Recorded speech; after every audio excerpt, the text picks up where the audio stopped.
The story of Ghana's development is always closely tied to water, roads, and currency, three forces that shape not only livelihoods but also the long-term future of the nation. It is within this context that President John Dra Mahama has recently reaffirmed his government's commitment to revisiting one of the country's most ambitious yet stalled infrastructural projects, the Pwalugu Multi-purpose Dam. His remarks, made during a media engagement in Accra, point to a renewed determination to address the twin challenges of flooding and food security that have plagued the northern regions of Ghana for decades. Before we dive deeper into today's update, take a moment to like, share, and subscribe to the channel. Your support is key to helping us grow and reach more viewers like you. Don't forget to hit the notification bell so you never miss out on exciting updates, while also casting light on the broader direction of Ghana's economic and infrastructural journey under his leadership. The Pwalugu Dam Project, initially approved by Parliament in 2020 with a financing facility of nearly $895 million, was envisioned as a game changer for the northern savanna belt. It promised not only to generate hydroelectric power, but also to create an extensive irrigation network that could turn thousands of hectares of farmland into fertile, productive land year-round. At the heart of the project's necessity lies the Bagri Dam in Burkina Faso, whose annual spillage sends torrents of water down into northern Ghana, wreaking havoc on communities, destroying farmlands, and displacing thousands of families. Year after year, the story repeats itself. Families watch helplessly as floodwaters wash away homes, roads, and the crops they depend on for survival. The Pwalugu Dam was to stand as the bold answer to this perennial crisis, not just controlling the floodwaters, but also converting them into an engine for agriculture and electricity. But the project has remained in limbo, stalled by the complex realities of financing, shifting priorities, and the heavy economic burden of recent years. Now, President Mahama says his government is rescoping the project, conducting fresh appraisals to understand the new cost implications and ensure that it fits within Ghana's current financial framework. His vision, as he explained, is to anchor the project within the broader Big Push initiative, a $30 billion infrastructure drive designed to power Ghana's next stage of development. The dam will be executed in two phases, the first focusing on the hydroelectric component and the second on the irrigation infrastructure. By breaking it down into phases, the government hopes to make it more financially manageable and ensure steady progress rather than leaving it as a stalled mega project. This reassessment signals not a shelving but a recalibration, an attempt to bring the project back to life in a form that reflects today's economic realities. For the people of the northern regions, it is a matter of urgency and survival. And for the nation at large, it represents a leap toward food security and energy diversification. With Ghana still heavily dependent on rain-fed agriculture and exposed to the unpredictability of climate change, irrigation infrastructure on such a scale could alter the agricultural map of the country.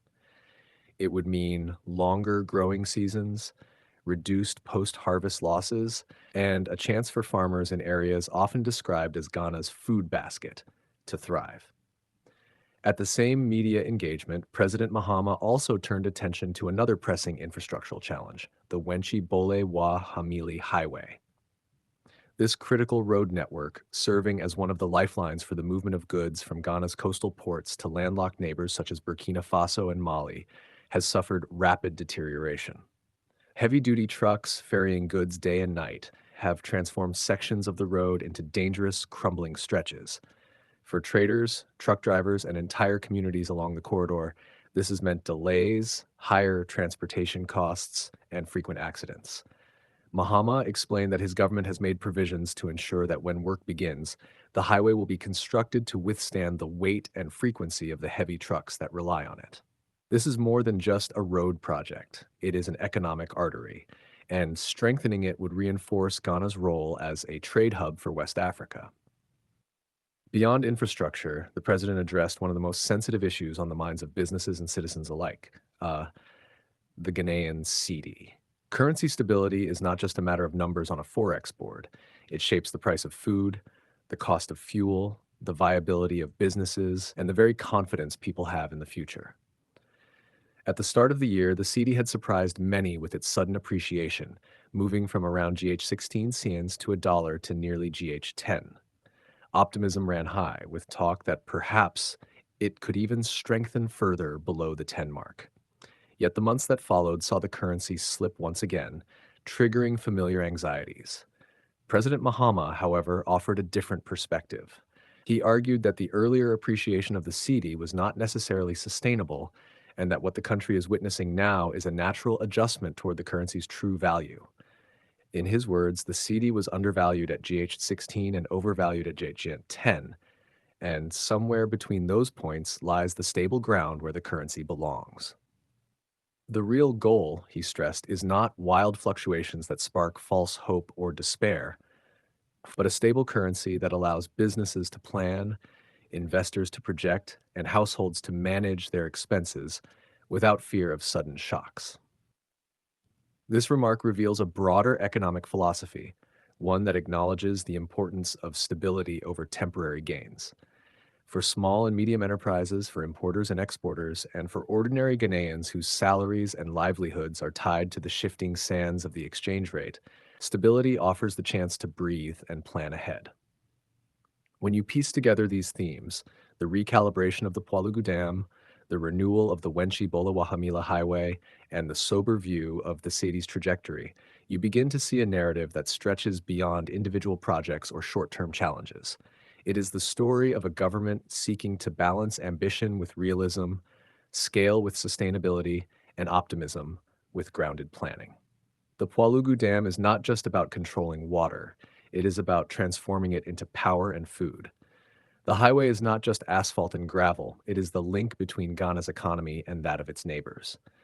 The cedi is not just an exchange rate, it is the daily heartbeat of the economy, influencing everything from market stalls in Bolgatanga to corporate offices in Accra.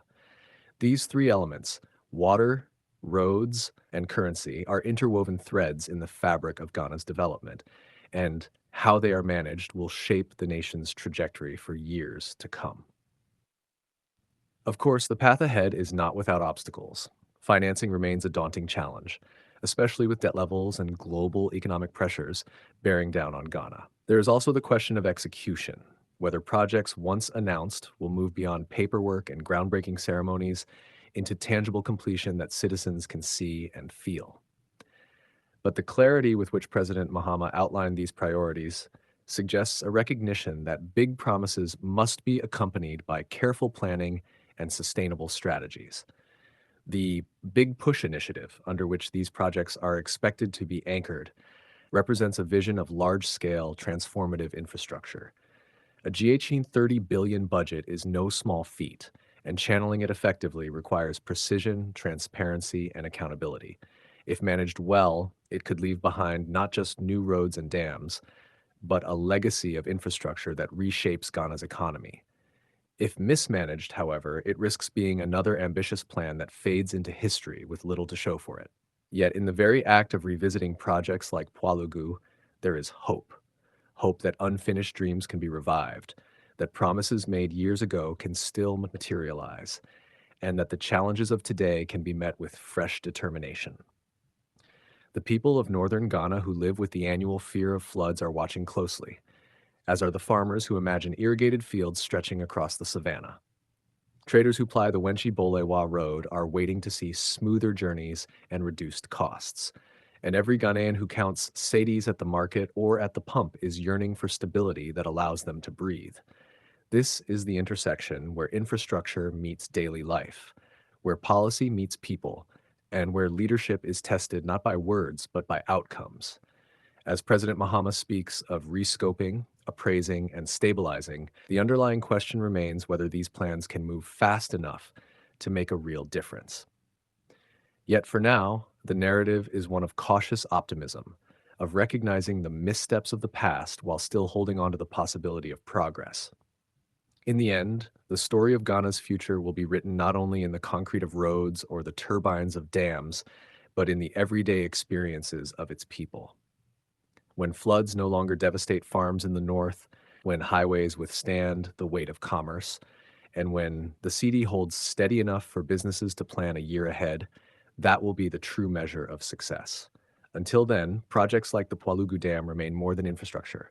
They remain symbols of hope, reminders of promises, and tests of leadership that the nation continues to watch with anticipation.